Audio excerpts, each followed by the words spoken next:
विकास का पैमाना उसका सामाजिक विकास का स्तर होता है। भारत में मां और शिशु मृत्यु दर चिंता का विषय है।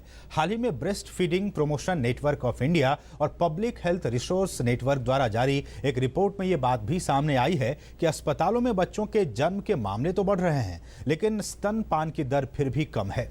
आइए इस रिपोर्ट के जरिए जानते हैं कि क्या हैं इसके संभावित कारण। यूं तो भारत तेजी से विकास की राह पर आगे बढ़ रहा है, लेकिन इस दौर में कुछ पहलू हैं जिन पर गौर करना अत्यंत जरूरी है। हाल ही में प्रधानमंत्री ने मन की बात कार्यक्रम में शिशु मृत्यु दर पर चिंता जताई थी। इसे कम करने में संस्थागत प्रसव और स्तनपान अहम रोल अदा कर सकते हैं। माँ का दूध संपूर्ण आहार है और बच्चे की रोग प्रतिरोधक क्षमता बढ़ाता है, लेकिन भारत में स्तनपान पर अध्ययन के बाद जो आंकड़े सामने आए हैं वो चिंताजनक हैं। 75% प्रसव स्वास्थ्य केंद्रों में होने के बावजूद सिर्फ 44% महिलाएं ही जन्म के 1 घंटे में स्तनपान करवाती हैं। विश्व स्वास्थ्य संगठन के अनुसार 2 करोड़ 60 लाख नवजात शिशुओं में से आधे से ज्यादा को पहले साल में सही स्तनपान नहीं करवाया जाता। सिर्फ 44.25% को जन्म के 1 घंटे में स्तनपान करवाया जाता है। लगभग 65% 6 महीने तक ही माँ का दूध पीते हैं। हालांकि यूनिसेफ का मानना है कि भारत में स्तनपान की दर तो बढ़ी है, लेकिन बेहतर सामाजिक सहयोग मिलना जरूरी है ताकि इसमें बढ़ोतरी हो सके। स्तनपान दर न बढ़ने के कई कारण हैं, जैसे जानकारी का अभाव, स्वास्थ्य कर्मियों द्वारा माताओं की मुश्किलों का समाधान न कर पाना, कामकाजी महिलाओं को कार्यस्थल पर संस्थागत सहयोग न मिलना। इसलिए जानकारी, सही ट्रेनिंग और संवाद पर जोर देना भी जरूरी है।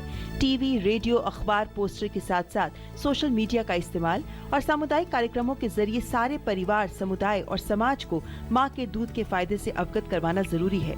ये बताना जरूरी है कि जन्म के 1 घंटे में स्तनपान शुरू करें, पहला गाढ़ा दूध जरूर दें और 6 महीने तक सिर्फ माँ का दूध ही दें, नहीं तो संक्रमण का खतरा बढ़ जाता है। मैटरनिटी प्रोटेक्शन को हमें पूरे दायरे में देखना चाहिए कि सिर्फ लीव ही नहीं है, उसमें फ्लेक्सिबल आवर्स हैं, जैसे कि महिला को पूरे की पूरी तरह जैसे किस तरह वो घर से काम कर सकें। गवर्नमेंट के दफ्तरों में नहीं है ये बातें, कि हर एक प्राइवेट सेक्टर के दफ्तरों में भी उनको भी ऐसे सोचना चाहिए कि जो महिला अब ब्रेस्ट फीडिंग के पीरियड के दौरान छुट्टी लेती है, उसको एक नेगेटिव बात नहीं है, इन्वेस्टमेंट माननी चाहिए। श्रम मंत्रालय मैटरनिटी बेनिफिट एक्ट 1961 के तहत प्रसूति अवकाश यानी मैटरनिटी लीव को 3 महीने से बढ़ाकर 6 महीने करने पर विचार कर रहा है, लेकिन महिला और बाल विकास मंत्री मेनका गांधी ने श्रम मंत्रालय से अनुरोध किया है कि मैटरनिटी लीव यानी प्रसूति अवकाश 8 महीने का होना चाहिए। ये उन महिलाओं पर भी लागू होना चाहिए जो बच्चा गोद लेती हैं। ये संगठित और असंगठित दोनों क्षेत्रों की महिलाओं पर लागू होना चाहिए। अगर अपने देश के बच्चों को हमें स्वस्थ जीवन देना है तो उसके लिए माँ के दूध से बेहतर और कुछ नहीं है।